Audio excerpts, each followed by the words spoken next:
યજ્ઞ રહસ્ય સાંભળનારા સર્વ ભાવિક ભક્તજનોના હૃદયમાં વિરાજમાન પરમાત્માને મારા પ્રણામ.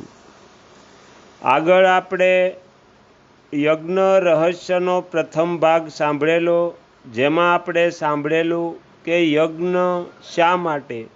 તો આજે આપણે બીજા ભાગમાં સાંભળીશું કે યજ્ઞ એટલે શું. હરિ ઓમ. યજ્ઞ શબ્દ યજ ધાતુથી બનેલો છે.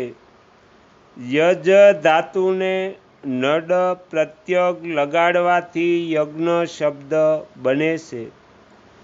યજનો અર્થ દેવપૂજા, સંગતિકરણ તથા દાન એવો થાય છે. યજ્ઞનો યજમાન આહુતિઓ દ્વારા દાન કરે છે, વિશ્વનું કલ્યાણ કરે છે, તેથી યજ્ઞને દાન પણ કહે છે.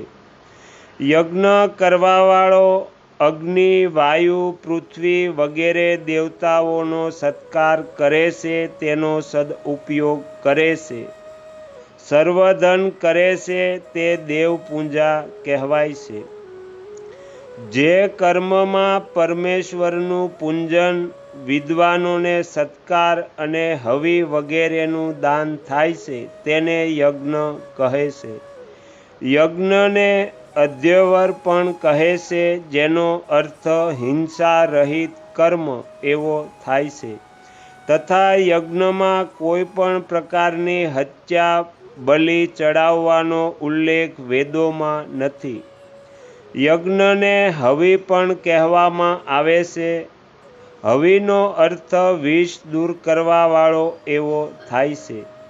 જગતના ઉપકાર માટે અગ્નિહોત્રથી લઈને અશ્વમેઘ સુધી શિલ્પ વ્યવહાર અને પદાર્થ વિજ્ઞાન વગેરેથી જે કાર્ય કરવામાં આવે છે, તેને યજ્ઞ કહે છે.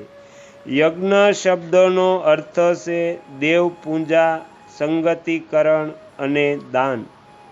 દેવપૂજા એટલે જગતમાં જે પરોપકારી પદાર્થો અને પુરુષો છે, તેમને દેવ કહેવામાં આવે છે. દેવપૂજાનો અર્થ છે સૂર્ય, અગ્નિ, વાયુ, ચંદ્રમા વગેરે દેવતાઓની વેદમંત્રો દ્વારા યજ્ઞ પદાર્થોને સમર્પિત કરતા તેની યથાયોગ્ય પૂજા કરવી. આ કાર્ય યજ્ઞના માધ્યમથી જ સંભવશે, કારણ કે અગ્નિને જે દેવતાઓનું મુખ કહ્યું છે. મહર્ષિ દયાનંદે સત્યાર્થ પ્રકાશ ત્રીજા સમુલ્લાસમાં લખ્યું છે કે અગ્નિમાં હોમેલ હવ્ય પદાર્થ સૂક્ષ્મ રૂપે ફેલાઈને વાયુની દુર્ગંધ દૂર કરી શુદ્ધ વાયુનો પ્રવેશ કરાવે છે. ચોથા સમુલ્લાસમાં ફરીથી લખ્યું છે કે અગ્નિહોત્રથી વાયુ, પૃથ્વી અને જળની શુદ્ધિ થાય છે. નિયમ પ્રમાણે વૃષ્ટિ થાય છે, સંસારમાં શુદ્ધ પવિત્ર વાયુ ફેલાય છે અને લોકો નિરોગી થઈ ધર્મ, અર્થ, કામ અને મોક્ષના સાધનોનું અનુષ્ઠાન પૂર્ણ રીતે કરી શકે છે. તેથી જ તેને દેવયજ્ઞ કહે છે, જે દેવપૂજાનો જ પ્રયાસ છે. એ જ રીતે સંસારના મહાન પુરુષો પણ દેવો છે, કારણ કે તેઓ સંસારનો ઉપકાર કરે છે. તેમની પૂજા કરવી એટલે કે તેમની આવશ્યકતાને આપણા જીવનમાં સમજવી એ આપણું પ્રથમ કર્તવ્ય છે. આ કર્તવ્ય યજ્ઞની અંતર્ગત આવે છે અને તે દેવપૂજાના નામે ઓળખાય છે. સંગતિકરણનો અર્થ છે પદાર્થોને ઉચિત પ્રકારે ઉપયોગ કે સત્સંગ કરવો. ભૌતિક યજ્ઞ અર્થાત યંત્ર ચલાવવા માટે 2 કે તેથી વધુ પદાર્થોને સત્સંગમાં લાવવા જરૂરી બને છે.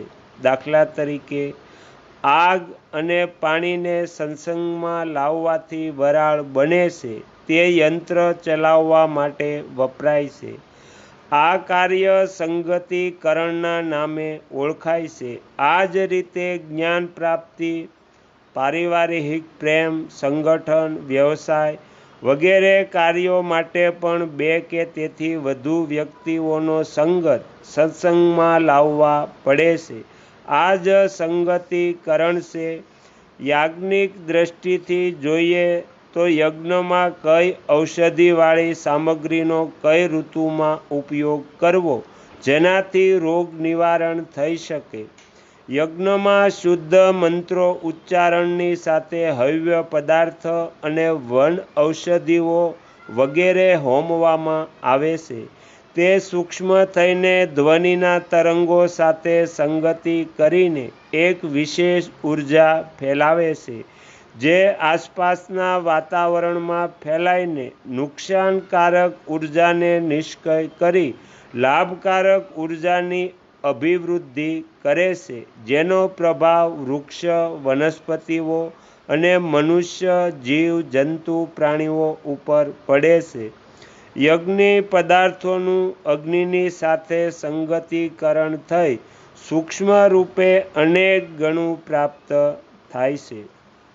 તો અહીંયા યજ્ઞ રહસ્યનો બીજો ભાગ સમાપ્ત થાય છે. હવે પછીના વિડીયોમાં આપણે ત્રીજો ભાગ સાંભળીશું. તમે તમારો કિંમતી સમય આપી એકાગ્ર ચિત્તે પ્રસન્નતાપૂર્વક યજ્ઞ રહસ્ય સાંભળ્યું એ બદલ હું આપ સૌનો ખૂબ ખૂબ આભાર વ્યક્ત કરું છું અને આશા પણ રાખું છું કે તમને સાંભળવું ગમ્યું હશે. જો ગમ્યું હોય તો બીજા 5 લોકોને પણ સંભળાવજો. શ્રી સદગુરુ દેવની જય. આગળના વિડીયો જોવા માટે આ ચેનલને સબસ્ક્રાઈબ કરો અને જો આ વિડીયો પસંદ આવ્યો હોય તો લાઈક કરો.